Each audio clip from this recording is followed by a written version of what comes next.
تو ابراہیم علیہ السلام یہ کہہ سکتے تھے میں نے گھر میں رہنا ہے، اگر میرا باپ ایک رب کو نہیں مانتا تو کیا ہوگا، میں اپنا کام جاری رکھوں گا، لوگوں کو دعوت دوں گا، اپنے قوم قبیلے کو دعوت دوں گا، اپنے جناب وزیر مشیر کو دعوت دوں گا، نہیں بلکہ گھر کو خیر آباد کہنا منظور کر لیا، لیکن اس گھر میں نہیں رہے۔ ابراہیم علیہ السلام کی یہ سیرت ہے، ابراہیم علیہ السلام کا یہ دوسرا پہلو ہے۔ تیسرا پہلو ابراہیم علیہ السلام کی سیرت کا تیسرا پہلو ہے، آپ نے جس بندے کو دعوت دینی ہے، جس بندے کو توحید پر لے کر کے آنا ہے، جس بندے کو نمازی بنانا ہے، جس بندے کو ذکر و اذکار پر لانا ہے، جس بندے کو آپ نے قرآن پر لانا ہے، اس کے لیے سب سے پہلے بندے کا اپنا اخلاق سب سے اعلیٰ ہونا چاہیے، زبان نرم ہونی چاہیے، اخلاق اعلیٰ ہونا چاہیے۔ اگر اخلاق میں خرابی ہے، زبان میں خرابی ہے، چاہے دن رات آپ ایک کر دے، دعوت دینے پر کبھی بھی ایک بندہ آپ کے کہنے پر نمازی نہیں بن سکے گا۔ تو ابراہیم علیہ السلام نے چنانچہ لوگوں کے ساتھ گرم نہیں ہوئے، کیونکہ مشرک جو ہوتا ہے اللہ کے ساتھ بغاوت کرنے والا ہوتا ہے، آپ اس کو توحید کی دعوت دیں گے وہ گرم ہوگا، لیکن اس کے مد مقابل آپ نے نرمی اختیار کرنی ہے، آپ نے اپنا اخلاق سب سے اعلیٰ بنانا ہے۔ اس کی بے شمار مثالیں میں آپ کے سامنے ایک رکھتا ہوں۔ نبی علیہ السلام نے وارنٹ جاری کر دیا کہ سمامہ بن اسال کو گرفتار کر کے مسجد نبوی میں پیش کیا جائے۔ صحابہ اکرام نے سمامہ بن اسال رضی اللہ تعالی عنہ کو پکڑا، بھی مسلمان نہیں ہوئے، پکڑ کر کے مسجد نبوی کے ستون کے ساتھ تھم کے ساتھ باندھ دیا۔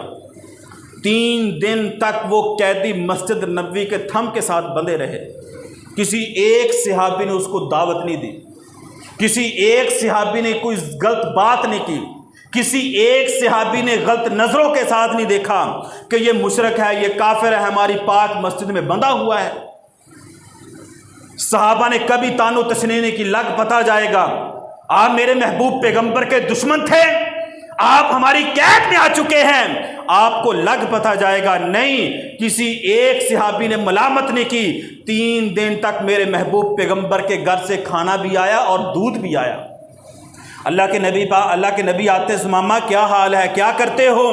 کہا آپ کا چہرہ دیکھنے کے قابل نہیں ہے، نعوذ باللہ، اور آپ سے میں بات نہیں کروں گا، اگر آپ معاف کر دو گے اللہ آپ کو جزا دے گا، اگر مجھے قتل کر دو گے تو میرے پیچھے زندہ ہے وہ آپ سے بدلہ لے لیں گے۔ یہ الفاظ تھے، یہ باتیں تھیں، اللہ کے نبی کو گستاخی کرتا، لیکن اس کے باوجود کسی صحابی نے اس کو ملامت نہیں کی۔ 3 دن تک سمامہ نے صحابہ کی نمازیں دیکھی، صحابہ کا آپس کا ملنا ورتنا دیکھا۔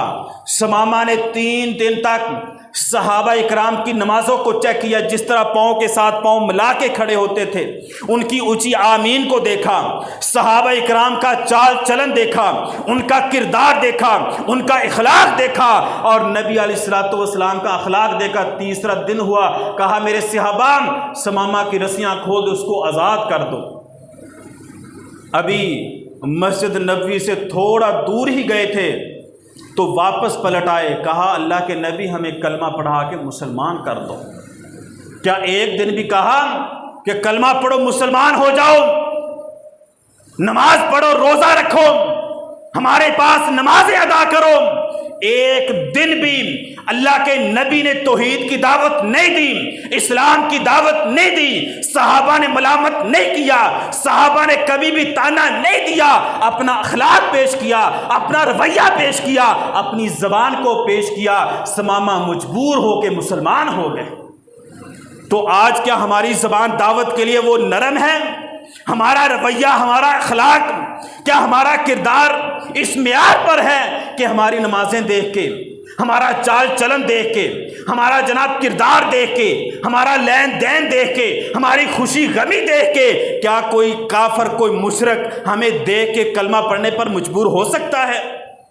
اپنے اخلاق کو چیک کریں، اپنے کردار کو چیک کریں، اپنی گفتار کو چیک کریں، اپنے لین دین کو چیک کریں۔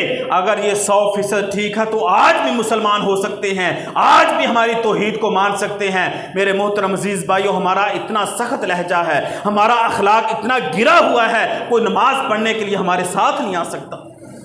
ہماری کتنی زندگیاں ہو چکی ہیں، 30 سالہ، 50 سالہ، 60 سالہ، یہ ہم نے زندگیاں گزار لی ہیں۔ کیا کوئی بندہ یہ بتا سکتا ہے میں نے 50 سال میں ایک بندے کو نمازی بنا لیا ہے؟ ایک بندہ پکا نمازی ہے، میرے ساتھ فجر کے لیے آتا ہے، ظہر کے لیے آتا ہے، مغرب کے لیے آتا ہے، کوئی بندہ کہہ سکتا ہے؟ نہیں کہہ سکتا۔ کیوں؟ وجہ کیا ہے؟ ہماری زبان کس قدر ترش ہے، سخت ہے، ہمارا کردار، ہماری گفتار، ہمارا لین دین کس طرح ہے۔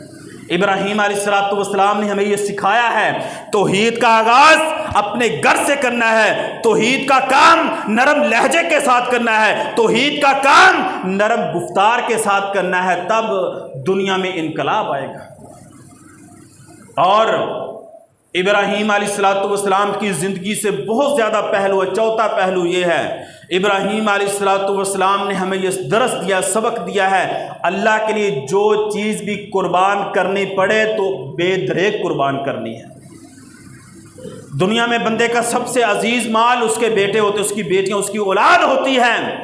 دنیا میں اپنے بیٹے کو، اپنی بیٹی کو پریشانی آ جائے، مصیبت آ جائے، کوئی دکھ تکلیف آ جائے تو ہم کیا کرتے ہیں؟ رات کے 1 بجے بھی اپنے بیٹے کی، اپنی بیٹی کی تکلیف کو برداشت نہیں کرتے، رات کے 1 بجے بھی اس کو لے کر کے ہم ہاسپٹل پہنچ جاتے ہیں، دوائی لینے کے لیے پہنچ جاتے ہیں۔ بندہ بے چین ہو جاتا ہے، بیزار ہو جاتا ہے اپنے بیٹے کی، اپنی بیٹی کی تکلیف کو دے کر کے۔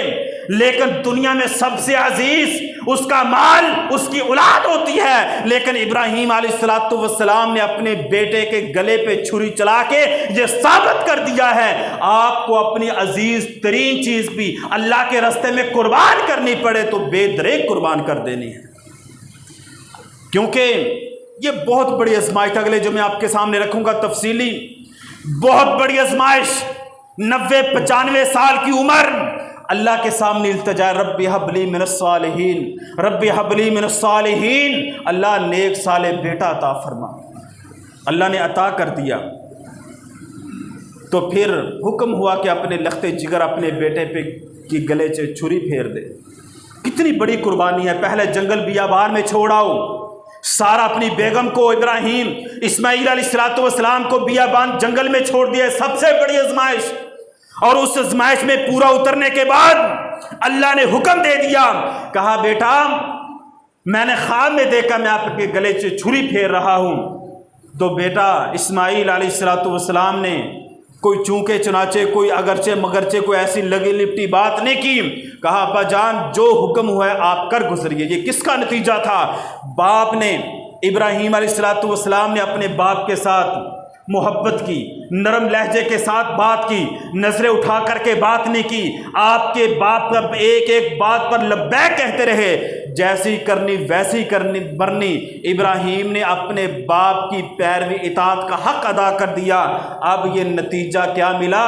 اللہ نے بیٹا اسماعیل عطا فرمایا، تو وہ اسماعیل بھی ایسا عطا فرمایا باپ کے اشاروں پہ کٹ مرنے والا تھا۔ تو ابراہیم علیہ السلام کی زندگی سے بے شمار پہلو ملتے ہیں۔ آج اگر اپنے باپ کے ساتھ محبت، پیار، اخوت اور نرم لہجے کے ساتھ، پیار کے ساتھ پیش آؤ گے تو تمہاری اولادیں تمہیں اپنے ہاتھوں کی تلیوں پہ اٹھا لے گی۔ یہ مقافات عمل ہے، جیسی کرنی ویسی برنی۔ آئندہ جو میں انشاءاللہ ابراہیم علیہ السلام کے ساتھ جو آزمائشیں، آپ کے ساتھ جو پریشانیاں، آپ کو جو تکلیفیں اللہ کی طرف سے آئے، اور ابراہیم علیہ السلام نے اللہ کی طرف سے آزمائشوں کا سامنا کس طرح کیا، ان کو فیس کس طرح کیا، اس میں کس طرح پورا اترے، اور اللہ کی طرف سے پھر ابراہیم علیہ السلام کو انعامات کیا ملے۔ اللہ سے دعا ہے کہ اللہ تعالی ہم سب کو صحیح معنوں میں جو ابراہیم علیہ السلام کی زندگی سے، آپ کی سیرت سے ہمیں جو پہلو ملتے ہیں، من وعن ملت ابراہیم حنیفہ، یکسو ہو کر کے من وعن اسی طرح عمل کرنے کی توفیق عطا فرمائے۔ اللہ سے دعا ہے کہ اللہ تعالی عمل کی توفیق عطا فرمائے۔ وآخر دعوانا ان الحمد للہ رب العالمین۔